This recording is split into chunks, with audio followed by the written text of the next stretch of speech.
बिस्मिल्लाहिर्रहमानिर्रहीम, अस्सलाम वालेकुम। Welcome to my kitchen. आज मेरे किचन में बहुत ही ज़बरदस्त से क्रॉसन्स बन रहे हैं, जो एक फ्रेंच पेस्ट्री है, बहुत ही फेमस है पूरी दुनिया में। बहुत लोग इसको शौक़ से खाते हैं। बहुत ही ज़बरदस्त बनती है और बहुत ही टेस्टी बनती है। आप इसको आसानी से घर में बना सकते हैं। तो ये देखिए कितनी ज़बरदस्त ये हमारे क्रॉसन्स बन के तैयार हुए हैं। एक मैं आपको कट करके भी दिखाती हूँ इसको, कि अंदर तक इसकी लेयर्स कितनी ज़बरदस्त बनी है।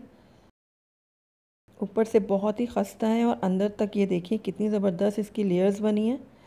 आप इसको मुख्तलिफ़ किस्म की चीज़ों के साथ सर्व कर सकते हैं, जैसे न्यूटेला वगैरह, या फिर चॉकलेट स्प्रेड होते हैं किसी भी किस्म के, किसी भी ब्रांड के, उसके साथ। और आप इसको बटर के साथ भी सर्व कर सकते हैं। और अगर आप चीज़ खाना पसंद करते हैं तो आप चीज़ के साथ भी इसको सर्व कर सकते हैं। तो सिंपली आप इसको दरमियान से कट कर लें और उसके अंदर आप न्यूटेला या फिर बटर या चीज़ जो आपको पसंद है आप उसके अंदर डालकर इसको चाय के साथ इंजॉय कर सकते हैं। तो चलिए इस मज़ेदार सी रेसिपी को बनाना स्टार्ट करते हैं। लेकिन उससे पहले अगर आप मेरे चैनल पर नए हैं तो काइंडली इसको सब्सक्राइब कर लें और साथ ही बेल आइकन को भी प्रेस कर दें, ताकि मेरी हर नई आने वाली वीडियो की नोटिफिकेशन सबसे पहले आप तक पहुँचे। तो क्रॉसन्स बनाने के लिए सबसे पहले मैंने यहाँ पर एक बाउल ले लिया और इसके अंदर अब मैं 3/4 कप डालूँगी नीम गर्म दूध। तो दूध मैंने इसमें ऐड कर दिया है। साथ ही इसके अंदर 2 खाने के चम्मच मैं ऐड करूँगी चीनी।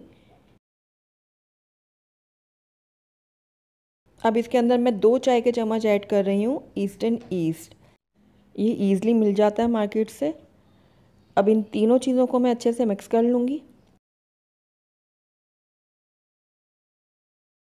तो ये देखिए तीनों चीज़ों को मैंने अच्छे से मिक्स कर लिया है। अब इसको कवर करूँगी और 10 मिनट के लिए मैं इसको छोड़ दूँगी। उसके बाद हम नेक्स्ट स्टेप करेंगे। तकरीबन 10 मिनट हो गए हैं दूध, ईस्ट और चीनी को मैंने रखे हुए। तो ये देखिए ईस्ट हमारी बहुत अच्छे से फूल चुकी है। अब इस टाइम पे आकर इसके अंदर मैं मक्खन ऐड करूँगी। तो यहाँ पर मैंने 2 खाने के चम्मच भर के मक्खन लिया है। ये सॉफ्ट मक्खन है, इसको मैंने इसमें डाल दिया। अब इसके अंदर नमक ऐड करिएगा, आप अपनी ज़रूरत के हिसाब से डालिएगा। और साथ ही इसके अंदर 2.5 कप के बराबर मैं डाल दूँगी मैदा। मैदे को मैंने पहले अच्छे से छान लिया था।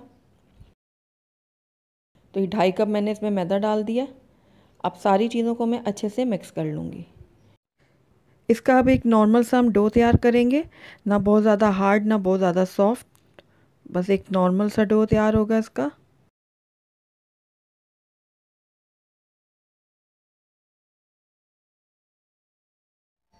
अगर आपको मैदा थोड़ा इस टाइम पे आके ड्राई लगे तो आप 1 से 1.5 खाने का चम्मच दूध मज़ीद ऐड कर सकते हैं। तो ये देखिए अच्छा सा मैं इसको गूंद रही हूँ। तो तकरीबन 3 से 4 मिनट के लिए मैंने इसको गूंद लिया है। अब ये एक अच्छा सा स्मूथ सा डो तैयार हो गया। अब थोड़ा सा मैं इसमें ऑयल डालूँगी और इस डो के ऊपर मैं अच्छे से ऑयल को लगा लूँगी। तो अब इसको कवर कर दूँगी और तकरीबन 1 घंटे के लिए मैं इसको रेस्ट के लिए छोड़ दूँगी। तो 1 घंटा हो गया है डो को रेस्ट पे छोड़े हुए। तो ये देखिए अच्छे से फूल चुका है, बहुत अच्छा राइज़ हुआ है ये। तो इसको मैं 1-2 पंच मारूँगी ताकि इसकी हवा निकल जाए बाहर। अब सारी डो मैं ले लूँगी किचन काउंटर के ऊपर और इसको थोड़ा सा मैं दोबारा से गूंद लूँगी। ये देखिए इस तरीके से।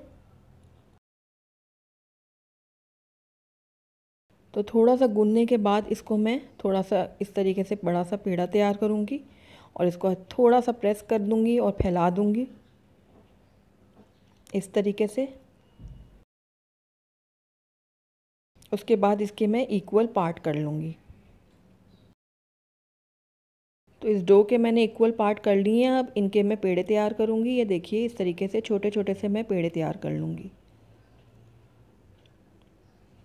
इस तरीके से।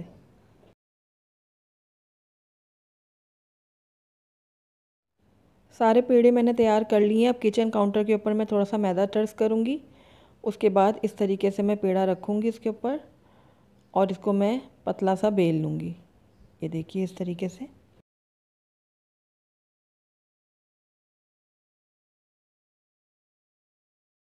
तो ये देखिए एक अच्छी सी मैंने रोटी बेल ली है।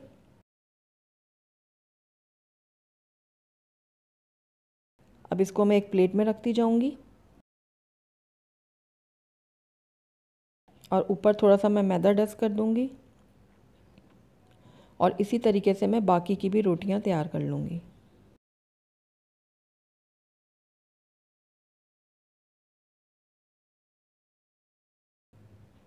ये देखिए इस तरीके से। दोबारा से मैदा डस्ट करूँगी और ये देखिए सारी जो रोटियां हैं वो मैंने तैयार कर ली हैं।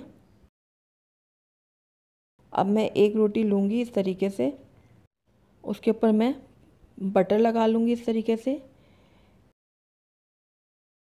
ये मेल्टेड बटर है जो मैं इसके ऊपर लगा रही हूँ और चारों तरफ अच्छे से फैला के लगाना है। उसके बाद दूसरी रोटी लेकर इसके ऊपर मैं यूँ रख दूँगी और दोबारा से इसके ऊपर बटर लगाऊँगी। बटर हमने अच्छे से लगाना है चारों तरफ इस तरीके से। उसके बाद दोबारा से मैं रोटी रख दूँगी इसके ऊपर और इसी तरीके से मैं सारा तैयार कर लूँगी।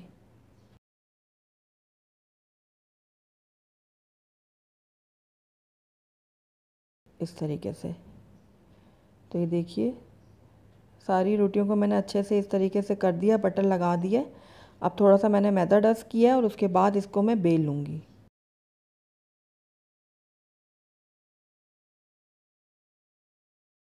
तो बहुत ज़्यादा हमने ना पतला इसको बेलना है और ना बहुत ज़्यादा मोटा, बस 1/2 इंच की मोटाई में हम इसको बेलेंगे।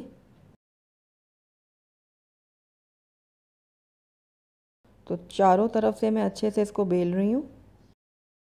तो अच्छे से हमने इसको बेल लिया। अब इसकी हम कटिंग करेंगे। तो इस तरीके से पहले मैं 1/2 इसकी कटिंग कर रही हूँ। उसके बाद मैं इस तरीके से यहाँ से कट करूँगी इसको और उसके बाद यहाँ पर रखकर मैं इसको इस तरीके से इक्वली कट कर लूँगी। ये देखिए इस तरीके से।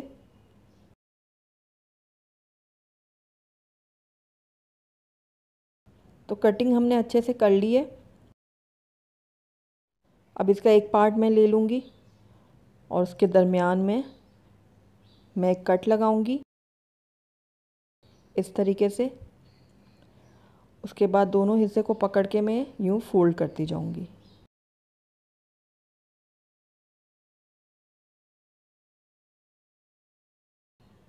ये देखिए इस तरीके से।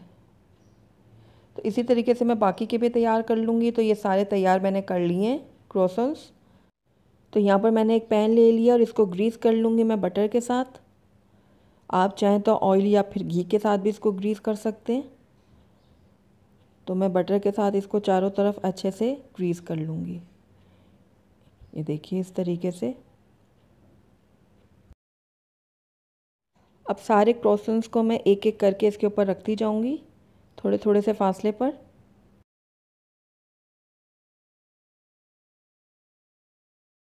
तो ये देखिए मैंने अच्छे से इसको सेट कर दिया।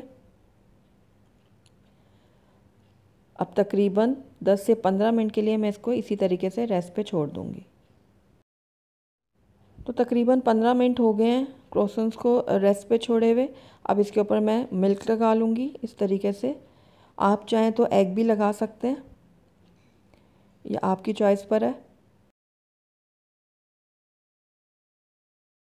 तो सारे क्रोसन्स के ऊपर मैं अच्छे से ये दूध लगा रही हूँ इस तरीके से। तो अब इसको हम बेक कर लेते हैं। और अगर आप अवन का इस्तेमाल कर रहे हैं तो 200 सेंटीग्रेड पे पहले इसको प्री हीट कर लें और उसके बाद 20 मिनट के लिए इसको 200 सेंटीग्रेड पर ही बेक कर लें। और अगर आप पैन का इस्तेमाल कर रहे हैं तो आप फिर प्री हीटेड पैन को 10 मिनट के लिए आप प्री हीट कर लें पैन को और उसके बाद इसको मीडियम टू लो फ्लेम में इसको 25 मिनट के लिए कुक कर लें। तो आइए अब हम इनको बेक कर लेते हैं। तो ये लीजिए ज़बरदस्त से हमारे क्रोसन्स जो हैं वो बन के रेडी हैं। ये देखिए कितने ज़बरदस्त लग रहे हैं, कितने टेम्पिंग लग रहे हैं। तो आइए इसको अब हम डिश आउट कर लेते हैं। अल्हम्दुलिल्लाह हमारे बहुत ही ज़बरदस्त, बहुत ही टेस्टी और बहुत ही मज़ेदार से क्रोसन्स बन के तैयार हैं। और आपने देखा कि कितना ईज़िली ये घर में बन गया और बहुत ही मज़ेदार बने हैं। तो ज़रूर ट्राई कीजिएगा मेरी इस रेसिपी को।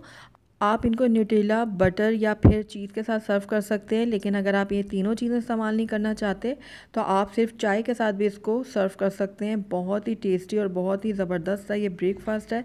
तो ज़रूर ट्राई कीजिएगा आप मेरी इस रेसिपी को। अगर आपको मेरी रेसिपी पसंद आई है तो इसको लाइक करें, अपने दोस्तों के साथ शेयर करें। और अगर पहली दफ़ा मेरे चैनल पर आएँ तो काइंडली इसको सब्सक्राइब भी कर लें और साथ ही बेल आइकन को भी प्रेस कर दें ताकि मेरी हर नई आने वाली वीडियो की नोटिफिकेशन सबसे पहले आप तक पहुँचे। और कमेंट करके मुझे ज़रूर बताइएगा कि आपको मेरी रेसिपी कैसी लगी और साथ ही मेरे फेसबुक और इंस्टाग्राम के पेज को लाइक करना मत भूलिएगा। Thank you for watching. अल्लाह हाफिज़।